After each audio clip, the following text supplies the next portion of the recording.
Nah, anak-anak, pernahkah kalian membaca buku karya sastra seperti novel, cerpen, atau juga kalian setelah menonton pertunjukan sebuah drama, teater, kalian pernahkah memberikan komentar?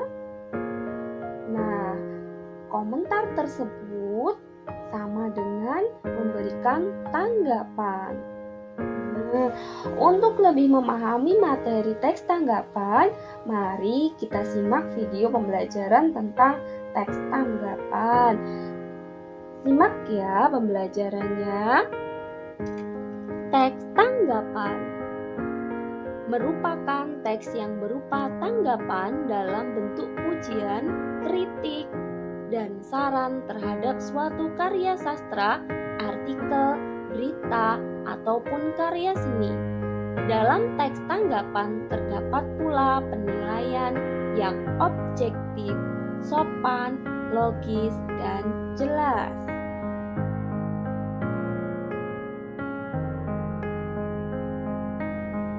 Lalu, unsur atau kaidah kebahasaan teks tanggapan yang pertama ada konjungsi, yaitu kata yang berfungsi untuk menghubungkan antar kalimat satu dengan kalimat yang lainnya. Contoh, tetapi, kalau.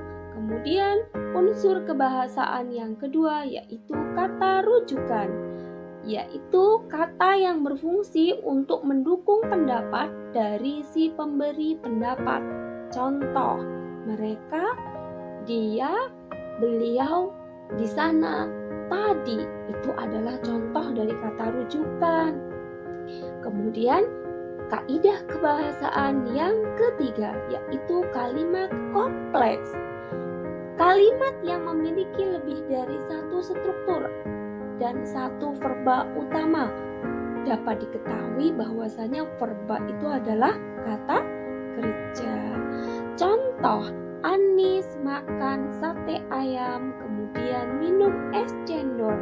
Maka dalam kalimat tersebut terdapat dua verba, yaitu makan dan minum. Baik, sekarang kita lanjut di bagian struktur teks tanggapan. Struktur teks tanggapan itu ada 3. Yang pertama yaitu evaluasi. Evaluasi ada di bagian awal teks tanggapan.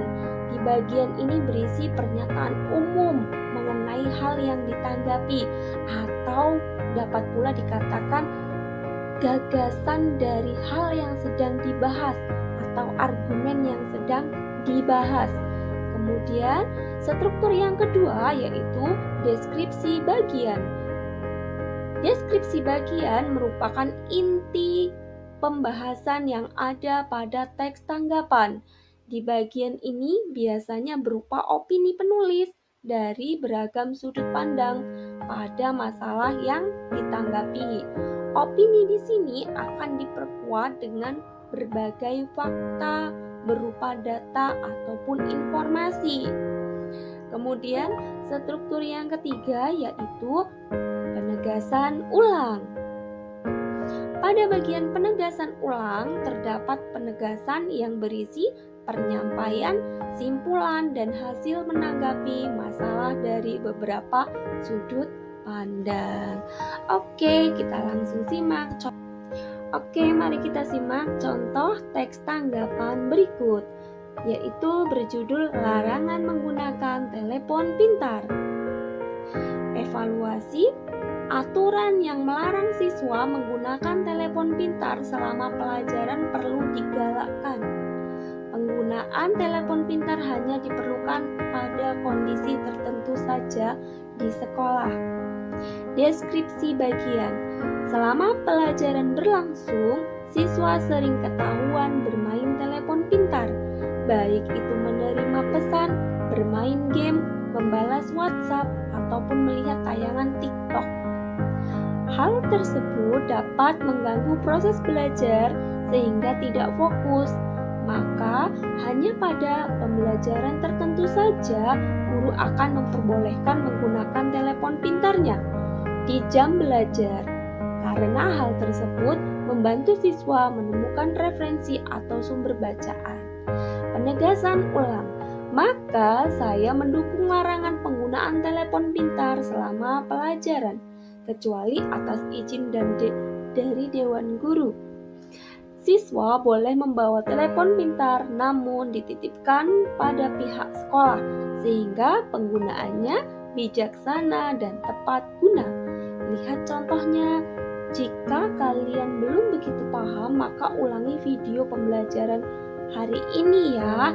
Insya Allah kalian akan mudah memahaminya. Nah, cukup sekian pembelajaran hari ini.